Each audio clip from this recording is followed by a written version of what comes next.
Shalom. Sentant sa mort, un fonctionnaire du nom de Tom Smith a jugé bon d'appeler ses enfants et après avoir prié pour eux, leur a conseillé de suivre ses traces afin qu'ils vivent heureux et en paix.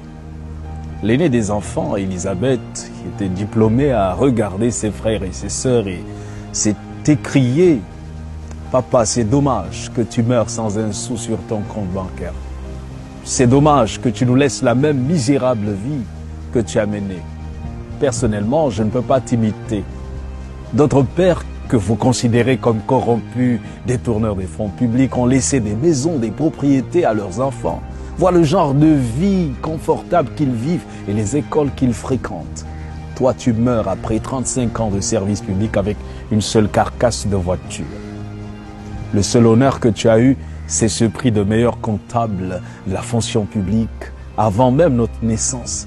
Même cette maison dans laquelle nous vivons est un appartement loué. Désolé, je ne peux pas suivre ton exemple. Tu veux mourir d'une maladie banale sans possibilité d'évacuation à un hôpital de référence. Comment allons-nous prendre soin de notre mère et de nos cadets? Est-ce en vivant comme tu faisais? Comment? Papa, s'il te plaît, laisse-nous mener notre vie comme nous pouvons. Le père n'avait pas un seul mot à redire. On lisait la peine sur son visage. Quelques jours plus tard, M. Tom Smith décède. Et 3 années après, Elisabeth a terminé avec sa maîtrise. Elle postule pour un emploi et doit passer un entretien dans une multinationale. Le comité avait déjà sélectionné un candidat pour le poste très convoité, mais il voulait toutefois terminer l'interview de tous les autres candidats sur la liste, juste pour la forme. Elisabeth était donc en face des membres du comité de recrutement. Le président du comité a parcouru son CV, a hoché la tête et lui a dit « Salut mademoiselle Smith, parlez-nous un peu de vous » et Elisabeth répond « Je suis Elisabeth Smith. Mon feu père, Tom Smith, était le chef comptable régional de la National Insurance. Il a servi comme administrateur de la santé publique pendant de nombreuses années. » Mais le président l'interrompt. « Oh mon Dieu, vous êtes la fille de M. Tom Smith. Incroyable !»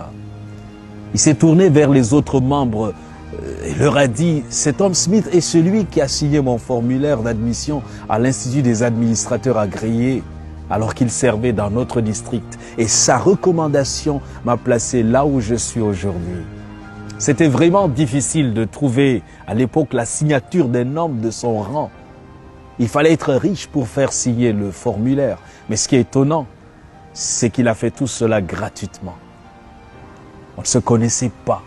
Il l'a fait pour moi. Et 1 an après, je l'ai cherché à son bureau, mais il n'y était plus. Je n'ai plus jamais entendu parler de lui. Se tournant vers Elisabeth, il lui dit « Il n'y a plus de questions pour vous.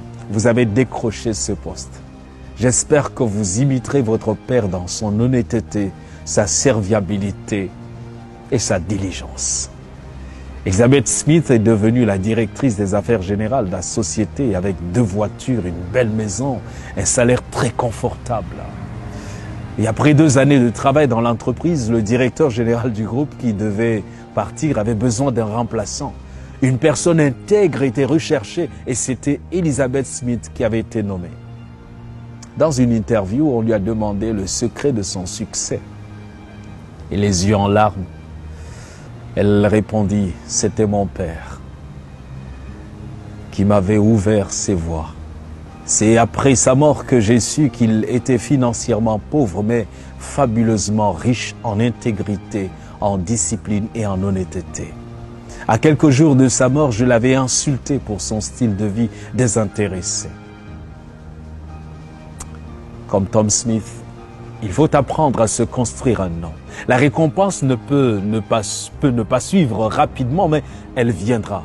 L'intégrité, la discipline, le service et la crainte de Dieu rendent riches. Et cette richesse nous laisse dormir en paix. Nous devons laisser un bon héritage à nos enfants, à la prochaine génération. Construisez-vous un bon nom pour vos enfants ou un bon compte bancaire. L'argent s'estompe, la renommée disparaît, les voitures se démodent, mais un bon nom reste pour toujours. Psaume 37, verset 25 dit « J'ai été jeune, j'ai vieilli, et je n'ai point vu le juste abandonné, ni sa postérité mendiant son pain. » Le sage dans Proverbe 22, verset 1 va dire « La réputation est préférable à de grandes richesses, et la grâce vaut mieux que l'argent et que l'or. » L'intégrité est une qualité qui revêt son possesseur d'un pouvoir irrésistible, d'un pouvoir qui le rend fort pour résister contre toutes les adversités. Une personne peut être dépourvue de beauté physique ou d'éclat intellectuel, mais si elle est honnête, elle obligera le respect. De telles personnes ont su rester en communion avec Dieu. Elles ont pour modèle le Christ rédempteur.